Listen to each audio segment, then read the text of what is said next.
रामदास बोढ़ाना ठाकुर जी से बोले, भगवान मुझे पीड़ा नहीं है, मुझे बहुत सुख मिलता है। भगवान बोले, तुमको पीड़ा नहीं, पर तुम्हारी पीड़ा हमको लगती है, इसलिए तुम मत आया करो। रामदास बोढ़ाना बोले इससे बढ़िया तो मेरे प्राण चले जाएं, मैं आपको देखे बगैर नहीं रह सकता। अगली एकादशी पर आप मेरे सामने नहीं होंगे तो मेरे तो प्राण ही चले जाएंगे। भगवान बोले, काम करें? बोले, क्या?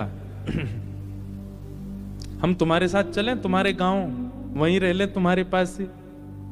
एकादशी क्या तुम हर दिन हमको देख लिया करना। रामदास बोढ़ाना घुटनों पर बैठ के रोने लगे, बोले, हे द्वारिकेश, ये कैसी आज्ञा कर रहे हैं आप? ये असंभव है, बहुत दीनहीन गरीब व्यक्ति हूं, मेरे घर में खप्पर भी नहीं है, कहां रखूंगा, कहां बैठाऊंगा? और ये तो आप बस बोल रहे हो ऐसी प्रेम, बस ये हो नहीं सकता। ठाकुर जी ने तुरंत अपनी पोटली दिखाई, बोले, हमने पहली तैयारी कर रखी है, देखो अपनी पोटली बांध रखी है, इसमें सारी पीतांबरी धरी हमारी, मुकुट वुकुट ये सब टिपारा विपारा सब धर के चल रहे हैं हम। बढ़िया द्वारिका में हमारी बहुत अच्छी व्यवस्था हो रखी है, सब ले चलेंगे, तुमको कुछ नहीं करना पड़ेगा, इसी से हमारा श्रृंगार कर दिया करना। रामदास जी बोले, आप सच बोल रहे हैं क्या? ठाकुर जी बोले, हम सच बोल रहे हैं, हम चलें तुम्हारे साथ, वहीं रहेंगे, तुम्हारे पास ही रोज देख लिया करना। रामदास जी बोले, फिर द्वारिका का क्या होगा? ठाकुर जी बोले, हम जहां बैठ जाएं द्वारिका वही है। और रही बात, जब एक साथ हम 5 रूप धारण, हजारों रूप धारण कर सकते हैं, तो 2 रूप भी धारण कर लेंगे।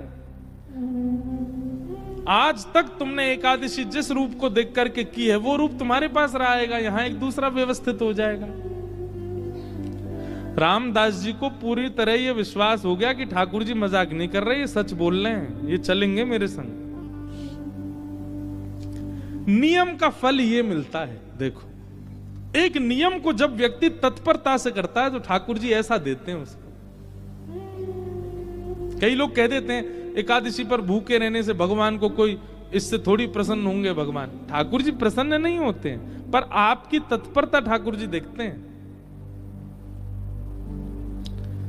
आजकल बच्चे ऑफिस जाते हैं, ऑफिस का टाइम क्या 9 बजे, अब कोई आवे 9:30, कोई आवे कोई आवे 9:45। अब उसको सब लोग, जो टाइम पे आने वाला बच्चा, उसकी सब मजाक उड़ाते हैं, बोले तू भी क्या पागल है, 9 ही बजे आ जाता है बिल्कुल।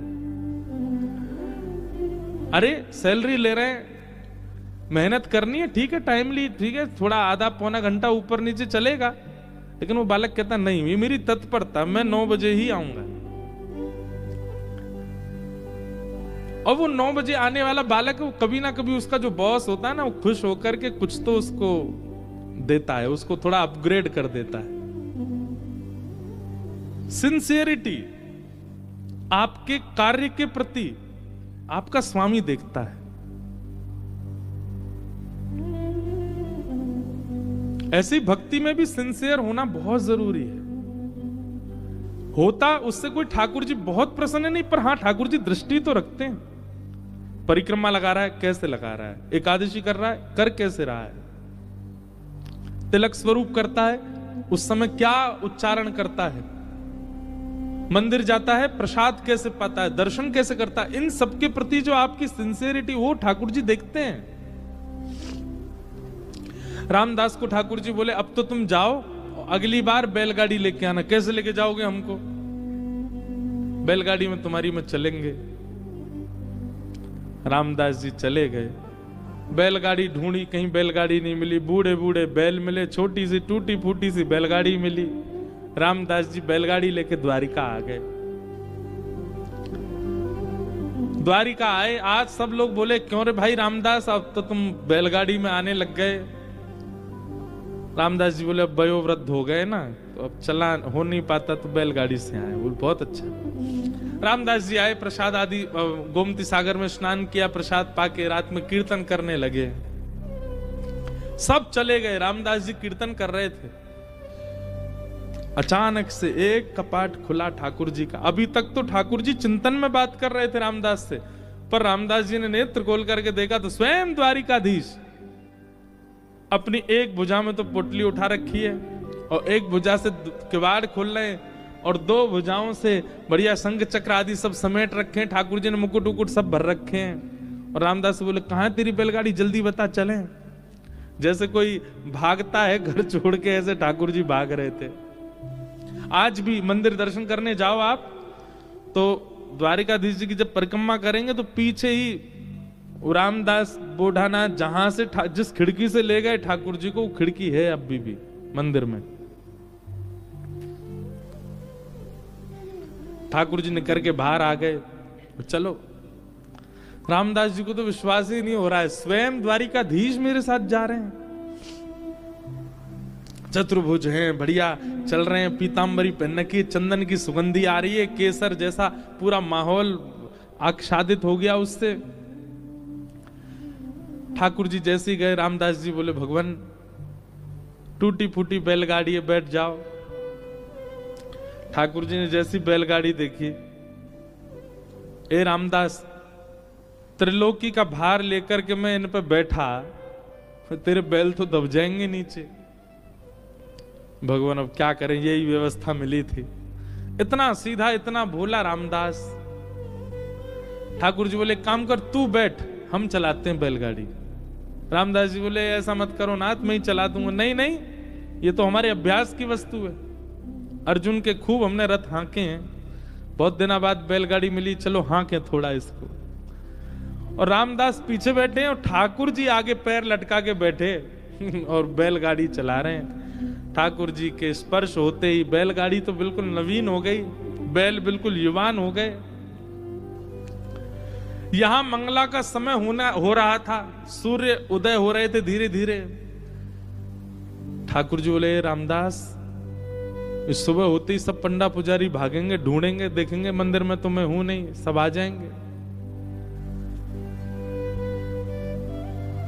ये हमको बीच रास्ता में ही पकड़ लेंगे। तभी थोड़ी दूर ही पहुंचे थे, वहां एक बाबरी थी, एक सरोवर था। ठाकुर जी ने कही तुम हमको नीचे छुपा दो ताकि कोई हमको ढूंढ ना पाए, क्योंकि ढूंढने वाले तो आएंगे और जब ढूंढ हार के चले जाएं, कुछ ना मिले, फिर हमको दोबारा लेके फिर चल देना आगे।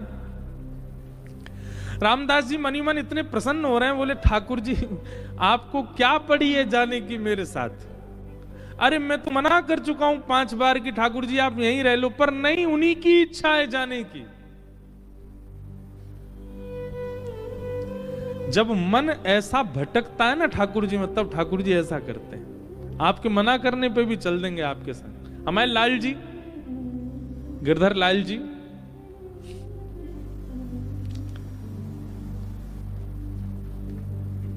ये ऐसे ही आए हमारे पास।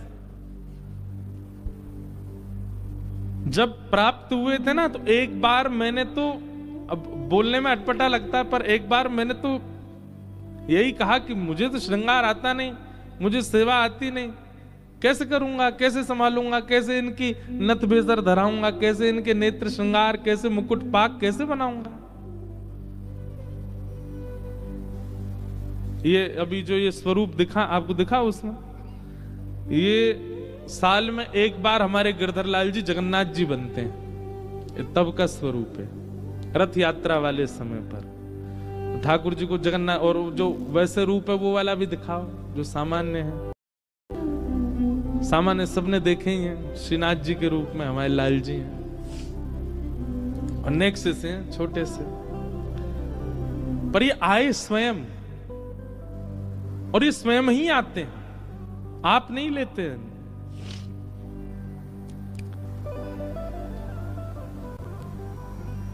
रामदास नीचे बावरी में ले जाकर के द्वारिकाधीश जी को छुपा दिया।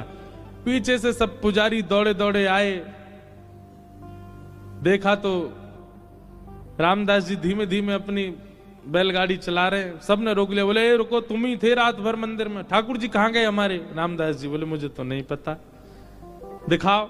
सब देखा, बैलगाड़ी में कुछ नहीं। तभी एक बैलगाड़ी के छोड़ पर ठाकुर जी की पीतांबरी का एक भाग चिरा हुआ, फट के इरज गया। अच्छा, ये सब लीला भी ठाकुर जी जानबूझ के ही करते हैं, क्योंकि कहीं ना कहीं कुछ ना कुछ ठाकुर जी को दूसरों को संकेत कराना है। ठाकुर जी की पीताम्बरी का वो अंग वस्त्र जैसे ही मिला, सब लोगों ने रामदास जी को पकड़ लिया, बोले ठाकुर जी तेरे संग ही हैं, तभी तो ये चीरा फटा हुआ है यहां पर, कहां है जल्दी बता। उन्होंने मना किया तो सबने उनको मारना शुरू कर दिया, इतना मारा इतना मारा इतना पीटा, बेचारे अधमरे से हो गए, बस श्वास चल रही है, बाकी तो नेत्र बंद हो गए, सुध बुध चली गई, गिर गए धरती पर। पुजारियों ने देखा, बोले ये तो अधमरा हो गया, ठाकुर जी कहां हैं, ढूंढो। पास ही सरोवर था, उस बावरी में जाकर के जैसे ही देखा तो बावरी का जो जल था वो रक्त मंडित हो गया, पूरा जल रक्त से भर गया। देख करके सब लोग घबरा गए, सारे ब्राह्मण बोले ये जल इसका कैसे हो गया, ये जल आ कहां से, ये रक्त आ कहां से रहा है। दौड़ करके जाके देखा तो एक जगह ठाकुर जी विराजमान थे, और जहां जहां रामदास जी को डंडे मारे गए वहां वहां श्री द्वारिकाधीश जी के श्री अंग पर भी डंडे के निशान, और हर स्थान से रक्त निकल रहा था।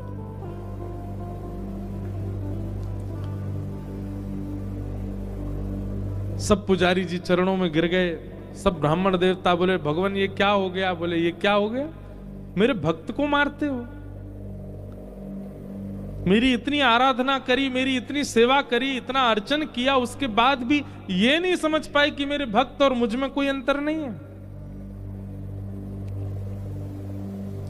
सब क्षमा याचना करने लगे। ठाकुर जी बोले अब कुछ नहीं होगा, अब तो हम रामदास के साथ ही जाएंगे और वहीं रहेंगे। और ठाकुर जी सब देखते रह गए, लेकिन रामदास जी के साथ में ऊपर आए ठाकुर जी, और आकर के रामदास जी को जैसे हृदय से लगाया, सारे घाव ठीक हो गए, और कहा ले चलो हमको। ठाकुर जी गए सीधे और डाकोर जी में जाकर के रामदास जी के यहाँ विराजमान हो गए, और उनका नाम पड़ा रण छोड़ राय भगवान। बोलो रण छोड़ राय भगवान की।